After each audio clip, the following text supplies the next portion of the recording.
If you're selling a home in Savannah right now, every buyer walking through is quietly asking the same question. What is this house actually gonna cost me when I live here? We're not talking about the mortgage, the roof, the HVAC, the maintenance, not even the surprises. After nearly a decade of helping buyers and sellers here, we can tell you that question is driving this market, and it's because affordability is such a huge consideration for home buyers right now. Homes are sitting for well over 120 days in neighborhoods where similar listings are contracting in less than a month. Same streets, similar floor plans, completely different outcomes. Today, we're breaking down what's selling, what's sitting, and why. 4 matchups, hot against cold, from systems all the way to builder grade resales. Let's get started. Buyers start doing the math the second they walk through the door. They notice the flooring, they notice the ceiling, and the way the roof looks, the temperature inside, all of the little signs that tell them what this house might cost after closing. That's right. It usually starts before you even walk in the door. That's a good point. That's the question from our opening, playing out at every single showing. When buyers see the systems near the end of their life, the number in their head starts to go up quickly. Maybe it's the original roof on a home that's more than 15 years old, an HVAC that hasn't been serviced in years, or a water heater that's been sitting in the garage since the house was built. We've sold that one. We have.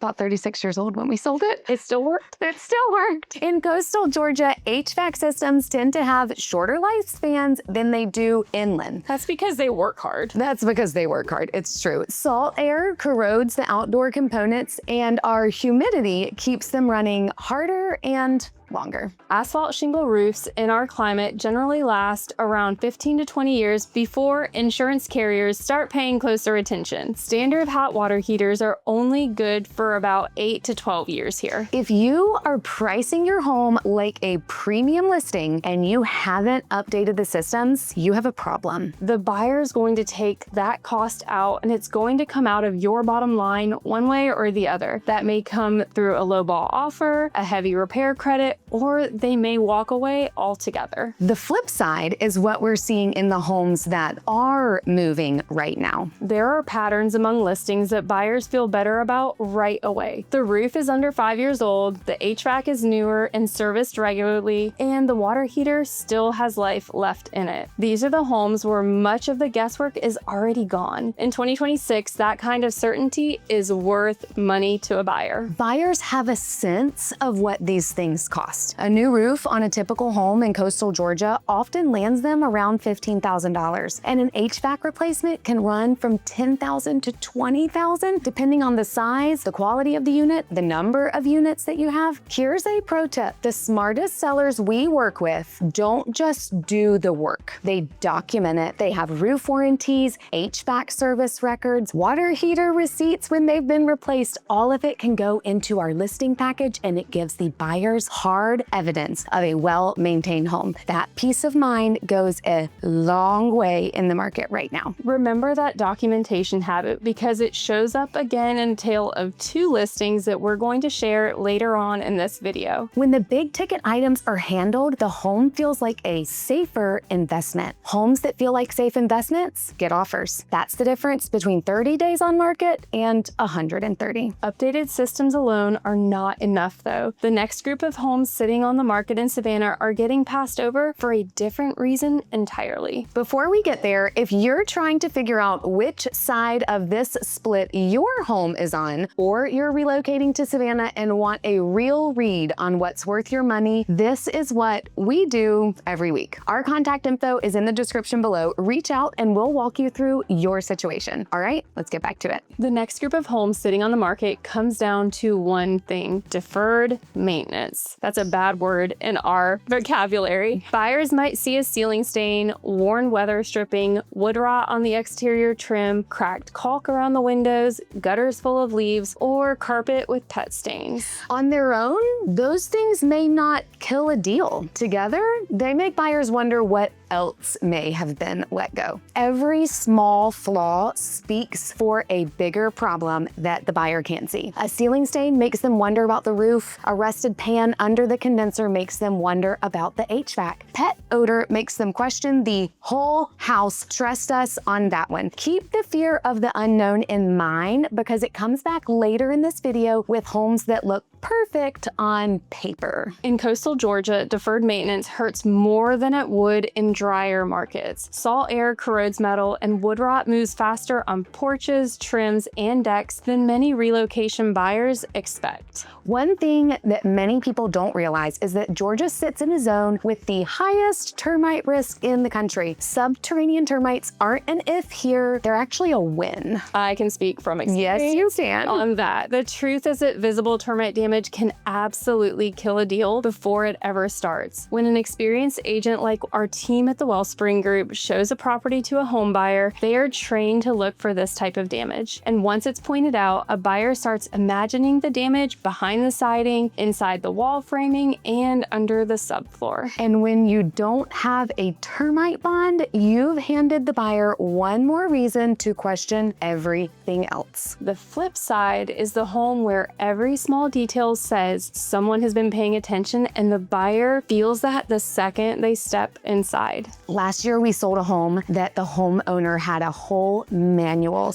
that they handed across to the new home buyer. And we were talking about certainty earlier. That gives so much certainty, and certainty creates confidence. A buyer can read a well-maintained home in the first 30 seconds. Fresh paint, a clean exterior, updated weather stripping, carpet that doesn't smell, and gutters actually doing their job. Those 30 seconds decide whether the buyer starts imagining themselves living there or starts adding up repair costs. Like we just said, maintenance goes deeper than the surface. The sellers winning in this market can prove the care, not just claim it. Service records, receipts, and warranty documentation can answer questions in the buyer's mind before they even think to ask it. Remember that termite conversation from a minute ago? Here's the flip side. A transferable termite bond with a reputable company is one of the most affordable ways to give a buyer peace of mind. The initial cost is typically between $700 and $1,000, and annual renewals run between $150 and $400 a year. Trust us, for anyone who has lived through termite damage, this is the best money you spend when termites start coming out of your drains. I have been there. We have pictures and videos of my house torn apart, and thank goodness the bond covered everything. Praise the Lord, because that gets expensive so fast. It really would have. Systems and maintenance are only the first split. Once a home crosses a certain age, a different set of rules takes over. Savannah has some of the most beautiful older homes in the entire country. Ardsley Park, the Victorian District, Midtown, Isle of Hope, they are all stunning and each for their own unique reasons. There are big lots under mature live oaks, neighborhoods with no HOA, architecture that you can simply not rebuild today. That's exactly what makes it so painful to watch these homes sit. Here's how it usually goes. A buyer falls in love with the street, they walk through the front door and find the original pink bathroom tile, ceramic tile countertops in the kitchen, wood paneling, and carpet in the bathroom. In a moment, the charm stops registering and the renovation budget starts being calculated. Every dated room becomes a line item on top of what they've already stretched to offer. The fear of the unknown we talked about earlier gets stronger here. Older home renovations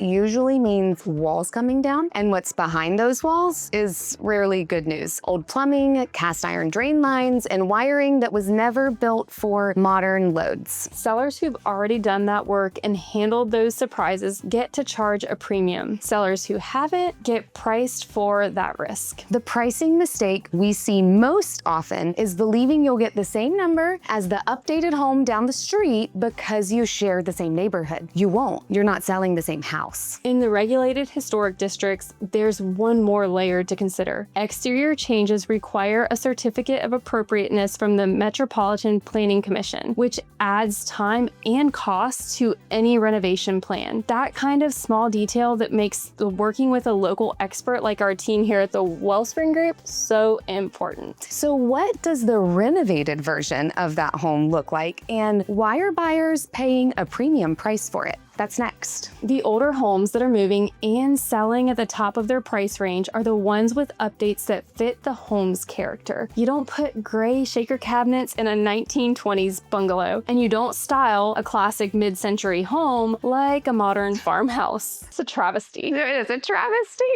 This could look like refinished original hardwood floors, a kitchen that respects the original footprint, and paint and trim work that fits the architecture. It could also mean restored built-ins, original hardware, and mechanical systems brought up to code without taking away what the buyers came for. Mid-century modern restorations are a great example, and these are so popular.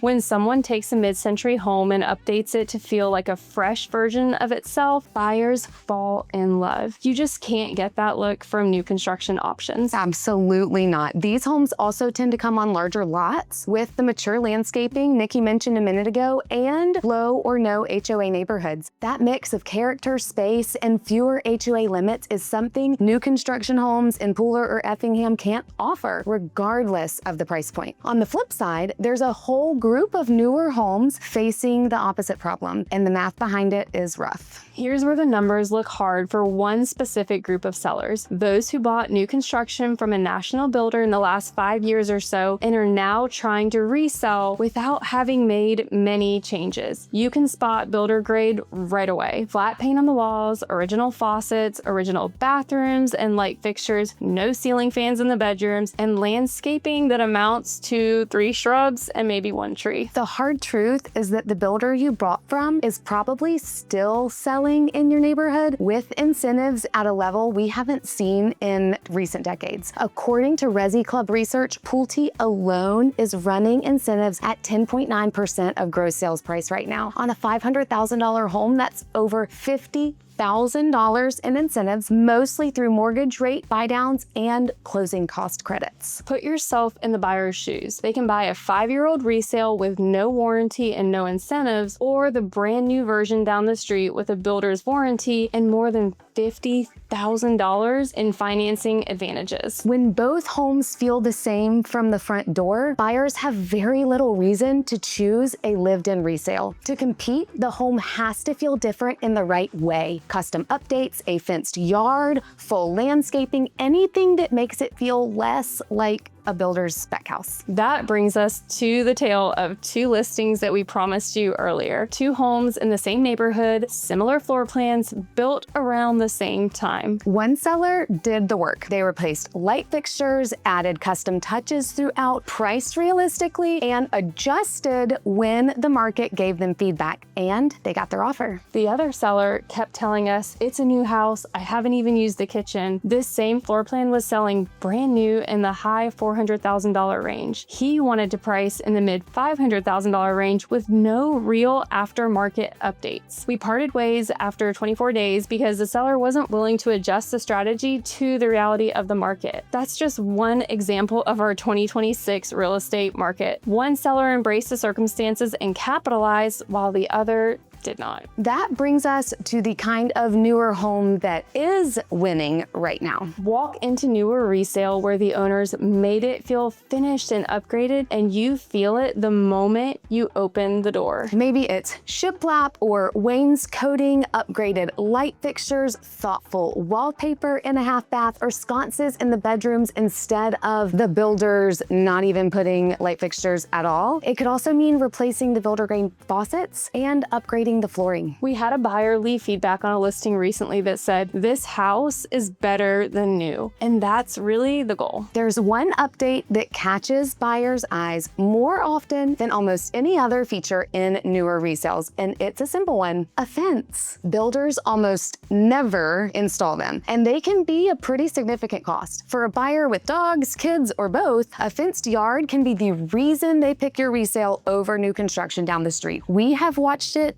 be a deciding factor in a deal before. The builder's $50,000 plus in incentives is real, and most of it is used as a rate buy down, lowering the monthly payment. It doesn't add fencing, mature landscaping, custom touches, or window treatments or blinds. A seller who is invested in making the home feel finished and upgraded is offering something the buyer may then have to go spend $15,000 to $25,000 adding after closing. On day one, it's already done. That's the one trait the fastest selling homes share in Savannah right now. Old or new, they give the buyer fewer reasons to worry and more reasons to commit. In a market where buyers have options, certainty wins and uncertainty sits. The home that gives the buyers fewer reasons to worry is the home that gets the offer. If you're a seller trying to figure out what to fix, what to document, or where to price before you list, or if you're a buyer trying to spot the homes that are sitting for a reason, reach out to our team today. Our contact information is in the description below. We will tell it to you straight, and we'll tell you where you stand and what to do next. If you're moving to Savannah or already here and trying to understand what all the growth in the area means for you, watch Savannah's biggest mega projects next. It breaks down the 8 mega projects reshaping coastal Georgia right now. Thanks for watching. We'll see you in Savannah.